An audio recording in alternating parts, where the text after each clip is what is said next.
much. Thank you, everyone. I'm a local Vancouverite, and since I've been on this path of creating the book, most of my career I was working for brands and agencies, and I always wanted to create something for myself. But a lot of this path, from creating content to the book and now speaking, has been, so I just felt kind of alone on this path, and it's been me. And so, when I met Dan, and I've been following Dan and what he's been doing with just connecting creative people, and I was so grateful for the introduction. Thank you, Kirsten. And it just felt like I really fit in. And so we got to talking about how what I'm doing for brands and people who work for brands would fit in here and help all of you. And so we came up with this concept of how to talk Humanese. So this is my first time teaching this language lesson to all of you. Humanese, language of connection. And this is all about connection these 3 days. It's connecting to each other and connecting to ourselves. And so what I've noticed, as I'll say in the talk, is a lot of the things that help brands connect to people and consumers, I've noticed, are the same things that help us connect to each other. So, and as we're shifting now, for those of you who can't see, this is a billboard that says less URL, more IRL. As we're shifting more to in-person events, thank God, maybe this will just be a little refresher on how to be human and connect with other humans, IRL. I'm quickly going to define what Humanese is, and then I'm going to introduce myself a little bit, and then we'll get into the language lesson. So this is the unofficial language of being human. It's spoken through emotion, empathy, creativity, imperfection, awkward silences, bravery, and authenticity. It is the opposite of corporate speak. And the Humanese accent is most prominent and attractive in those who remember to value our humanity over technology. Who the heck am I? I'm Dan. You can call me Dan. I have been a creative in advertising and marketing, mostly in Vancouver. As a copywriter was my skill. That's what I learned in school. And a copywriter, for those who don't know, essentially you're responsible for the words and ideas for TV commercials. We're doing less of those, but social content, etc. And so, yeah, I was working on this book. And the one thing about this book, because I wasn't running a global ad agency network, I couldn't possibly predict. I didn't write this from the perspective of an expert. I wrote it from the perspective of someone who was insecure and doubted my abilities and struggled. And so I was like, I couldn't write something that everyone would need. I didn't know what everyone needed. I only knew what I needed. And so I'm like, and really, the thing driving it was I needed to create something for myself. And I thought, if this helps one other person, it will be a success. That was it. And I knew if I finished one thing, I could move on to the next and the next. But anyways, this thing, that's what it looks like. It was a #1 new release on Amazon, and then in the general advertising and marketing categories, it was, I didn't even know they had rankings. It was like, no, I'm 200, and then it was 50, and then it was 40, and then it was like, move over Seth Godin, I'm #5, and Alex Hermosi, and then I thought Alex Hermosi was #1. I didn't show off my muscles enough on social media to get past him. But that was it, and I was completely shocked that by just sharing what I needed, how I needed to hear it, not trying to write what do other people expect, that this is really how we connect with people, and just kind of, be yourself. Because I think what that also does, it gives people, even if they're not exactly like you, when you're being honest and being yourself, you give them permission to kind of do the same. Okay. So then, yeah, people started mistaking me for an expert, and I started appearing on things. I'll go through. It's me. That was me in Lisbon last month. That was kind of a career highlight. This is just me, I don't know, showing you that I'm qualified to speak before you today. I'll be in London next month at something called a copy conference. For those of you who had never heard of copywriting, that would be a strange name, but CopyCon, that's what it is. And that's where I'll be.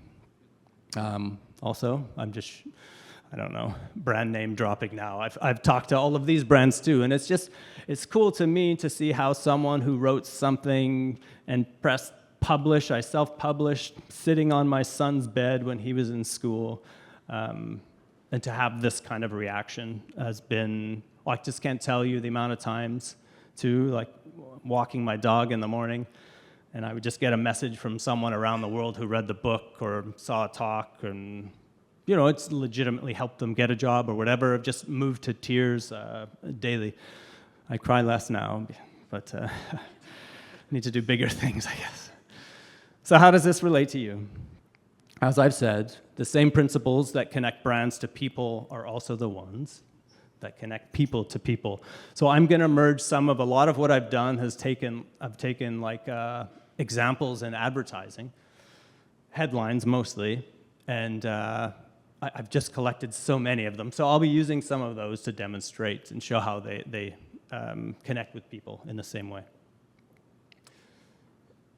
But really, what gets in the way, and we're overvaluing all of these things, tech and data, efficiencies, measurability, scalability, automation, best practices is a real killer of connection. Because we're all looking for the best way to do something, and if we're all finding the same results, well, you know how that ends. We have our own perfectionism. Virality and trying to go viral is also like kind of objectifying people, and it takes you away from your message and what you're creating and saying. We're all looking for shortcuts and hacks and secrets. And then, of course, there's professionalism. Acting professional in a meeting, acting professional in our conversations. I think if you look back, and all of us in all the meetings that we're in, and we've all been guilty of it, we take that energy of people trying to sound more professional, and put that towards something else. I think we could, solve world peace and global warming. But we're all guilty of it, and hopefully we can shed a lot of that over these 3 days. Because what happens? We all end up, talking like sheep. Or robots, especially, people who are using AI to write. I use AI a lot, but I don't use it to write. And lost in all this, of course, is us. It's you and our collective humanity. Now, let's look at this road to fluency. This is part of our lesson today. I'm going to help you reframe your audience. So whether that's the conversations we're having or in the work you do as in marketing. I'm going to share 2 key filters that have helped me when I'm creating content and helped me create everything I have to date. I'm going to go through some Humanese dialects. I'm going to give you a challenge. I won't be putting anyone on the spot. It's just some homework if you want to do it. And then I'm going to share, there's more rules, 3 important rules for connecting over these 3 days. Okay, so let's start with reframing your audience. We talk about our audience in terms of B2B or B2C, and even this here could be like a B2B experience. But our audience is not a B or a C, and none of us here are Bs. We don't identify as Bs, we're all Ps. And Ps are people or person. We are all people. No matter what type of B we are all in the B of P. We seem to overlook them when we're defining target audiences and even when we're thinking about an experience like this. Now I'm going to share some data points and qualitative attributes of human psychographics and characteristics of these Ps. They have parents, are parents, or had parents. 37% of them are ignoring a text from a parent at this very moment. They blame silences for being awkward when really it's them who are awkward at times. They like to laugh. These Ps sometimes cry. They sometimes happy cry. They have insecurities and fears. Everyone in this room. We also have competencies and strengths. We have goals. We are masters of innovation and also procrastination. We have mental health struggles. We have bunions. I have a bunion, my right foot, I'll admit it. Team Bunion can meet over here and discuss orthotics later.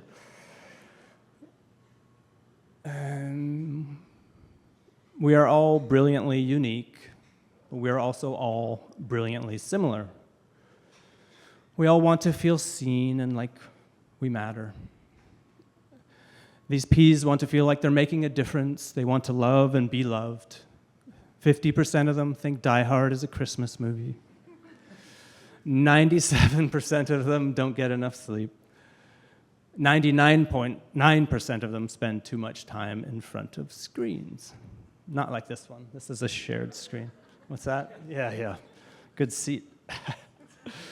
And none of them have enough time in each day, and in life, none of us do, which is why we need to kind of seize moments and push against our comfort zones. So in other words, they're all very much just like you. We all have these things in common, and it's important to remember that as we connect this week with each other. So we all have different experiences. We all think and speak differently, different personalities, different values, but we all feel similarly. So it's when we get to, it's like what Dan was saying, the what do you do, or talking about the weather. And I might talk about the weather. It's a good it's a good start. But what's that? How about that rain? It's the first day of rain here in Vancouver this year, for those of you who just arrived today. I'm going to share 2 key filters that, have stuck with me. These filters I also used when I created for ad agencies and brands. The first one, it's amazing to me how often this one is overlooked. It's so simple. It's just, do I like this? Or would I like this? The amount of boardrooms I've been in where people are discussing, or even when you're coming up with work or ideas, or you're writing something, you're thinking about what this other person might be expecting. And you're removing a layer there. When you're writing to yourself, it gets a lot easier. But when you're thinking, or in meetings, or in my world, it was what would the creative director think? What would the client think? And then you're also thinking about what the client's boss is going to think. And you're so far removed from, do I like this and would I like this? And so, my audience now on social has just been LinkedIn, which my neighbor said that's the only platform you could ever grow on. I said, okay, so it's not like anyone would follow you on TikTok, he said. I said, okay. But the whole time, even there, I think a lot of people are discouraged by social media because a lot of the content is not very good. Or you don't want to be associated with some of the things that are on there. But when you create for you, and would I like this, and do it in a way that feels right for you and that feels valuable, it totally changes. And you attract the same, and you can actually see how wonderful it is. For me, during COVID, when everyone's social circle shrank, it's when I started, and mine just exploded. I judged an award show in Nigeria shortly after, which was crazy. I did it from here, from my son's bedroom, with a lava lamp and Lego behind me. A famous quote from David Ogilvy: "The customer isn't a moron, she is your wife." A less famous quote from me: "The customer isn't a moron, the customer is you." And so just to keep that in mind when we communicate, when you write anything, would I like this? The second one is very similar. Does this feel right? It doesn't have a question mark on it because the question isn't done yet. This is where a lot of people stop. So let's say you're writing an out-of-office reply in your email. What feels right, we immediately go to what's expected. I'm away from my office, currently attending a conference from October this to October that.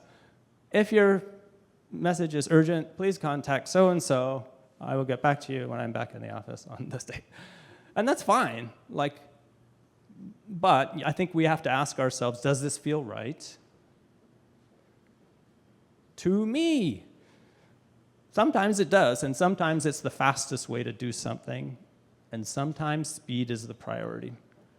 But if you want to bring yourself to conversations, to out-of-office replies, or to anything you're creating, this is another thing that I've been doing, and I don't know if it's I don't know, if it's making me successful or not, but it feels right to me, and if I am going to grow, and as I grow, I mean, that's when it's most rewarding.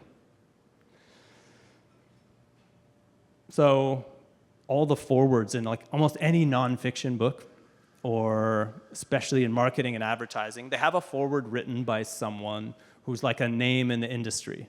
That is just what's done. So I was like, okay, well, now I have to find, someone with a big name.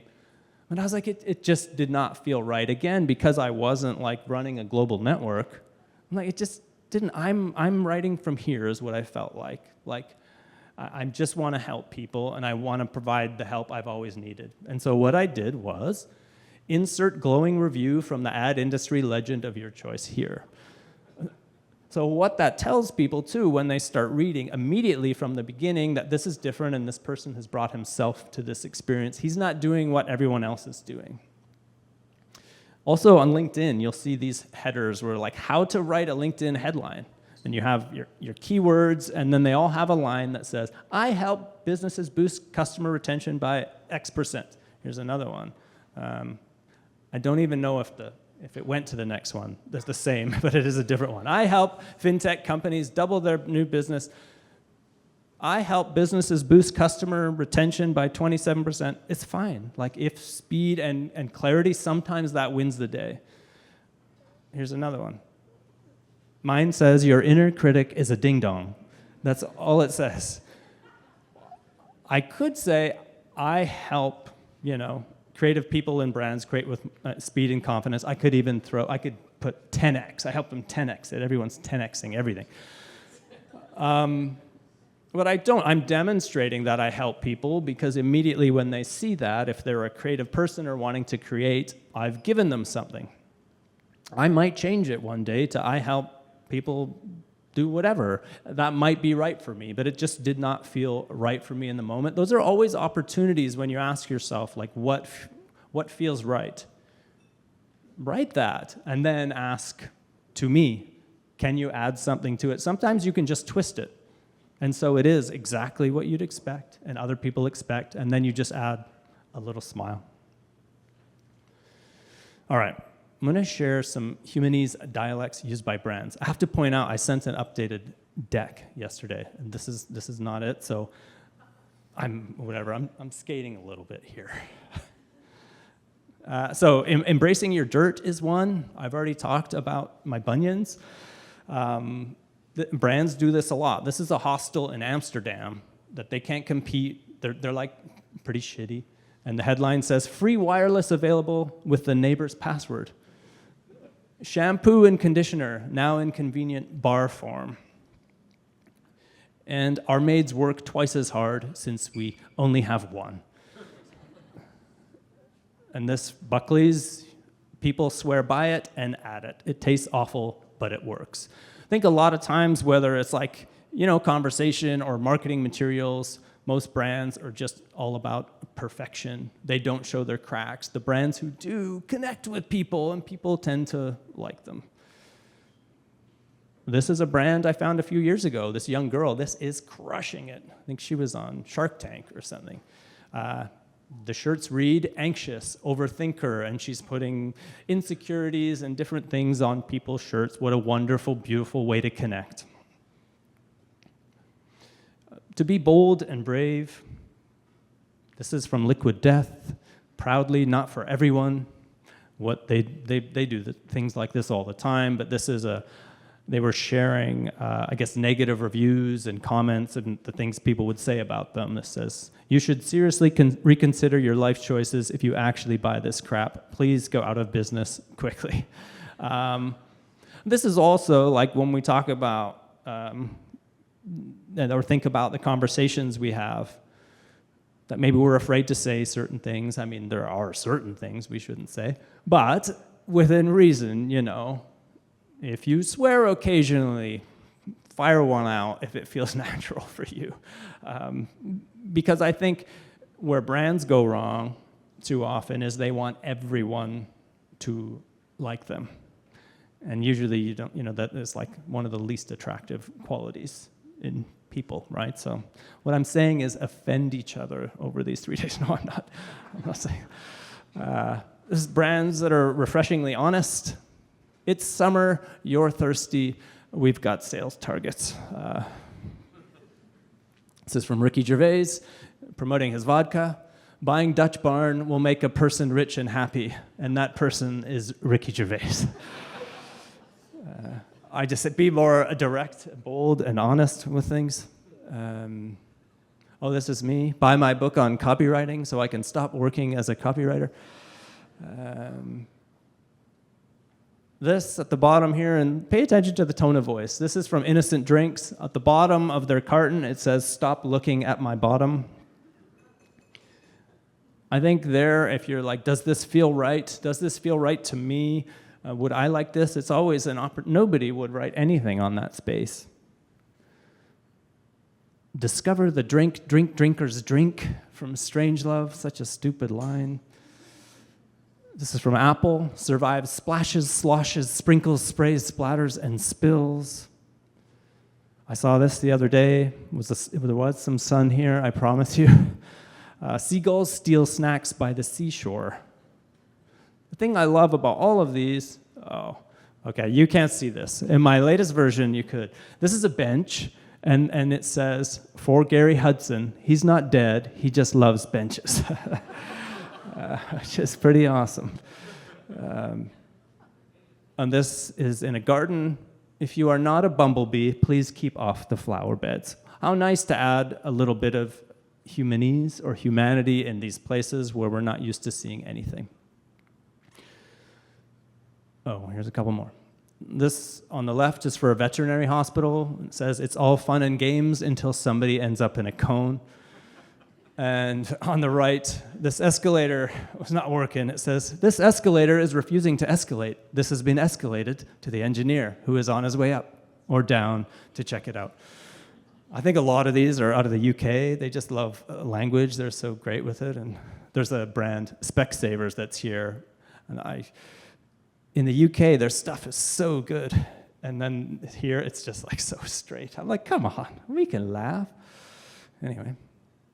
The creative adult is the child who survived. I think when you look at the tone of voice of all those last ones and how playful and silly they are, and the more work that I break down and the work that is like celebrated and shared on social, that is one of the things I notice. It's like, it's simple words, like the alliteration, splashes, splashes, like this is the stuff people are sharing and love. And then you look at the tone of like professionalism and the big words and acronyms that we use is not how we connect. So I guess be a bit more childish to lighten up these 3 days if you can. It's not always an easy place to tap into. Yeah, I'm not saying be a comedian. I'm just saying be you and own your feelings, your opinions and thoughts, and don't be afraid to share them. If you feel a certain way about something, thank you.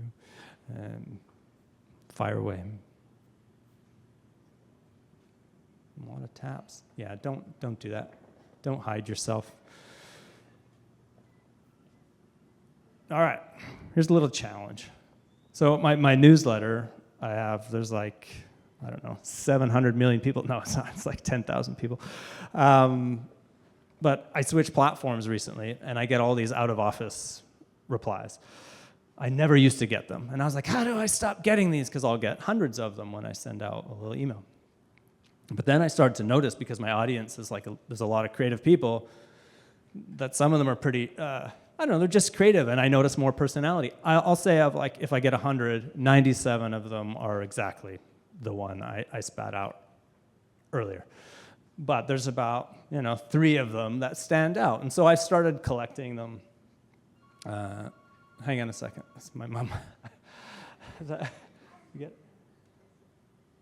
Okay. Let's see. Oh yeah, here's one. Hello, thank you for getting in touch. As you read this, I'll either be preparing to get married, actually getting married, or on my honeymoon, which means I'm taking a proper break. I know just that word proper, I know she must be in the UK.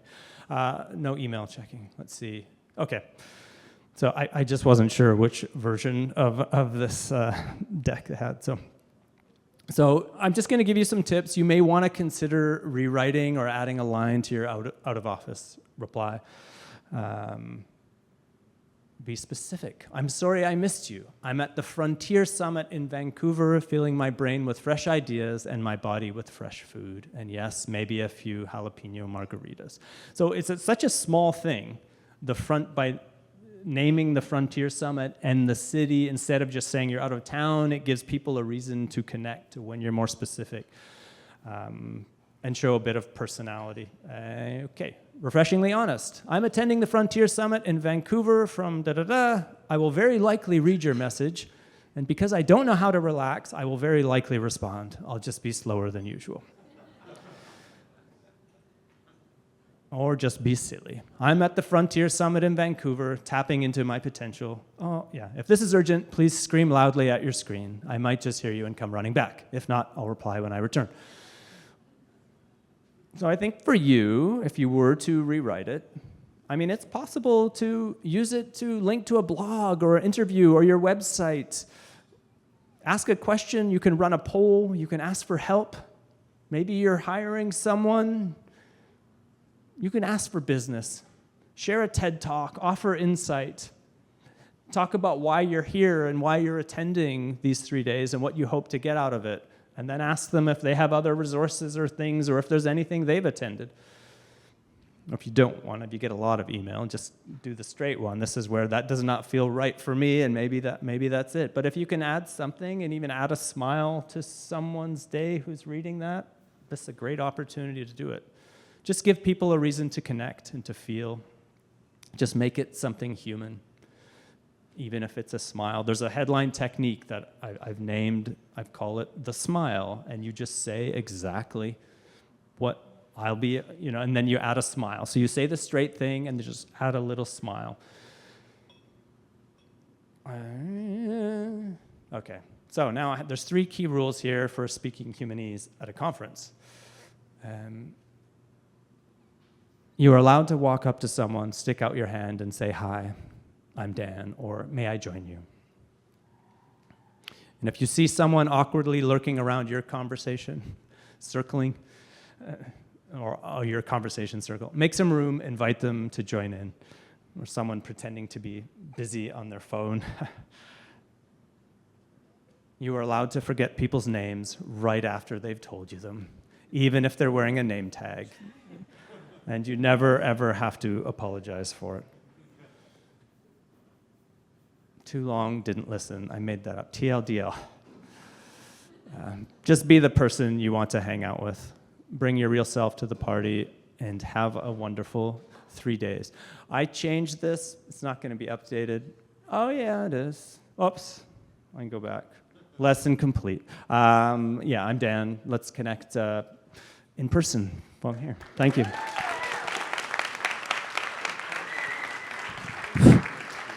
You're not off the hook yet, Dan. Oh, I'm not. So Dan's work has appeared internationally. However, the most important place it's appeared is on his mother's fridge. Yeah, that's true. So can you tell us what's on your mother's fridge? It's not even magnetic anymore. What was on her fridge was a picture of me. I was in a magazine holding a little thingy, an award, yeah. My mom's been great throughout my career. She's pretty creative. Everyone, call your mom, and what's inside of your mother's fridge that you love? Oh, she makes a pretty mean enchilada, actually. Give it up for Dan.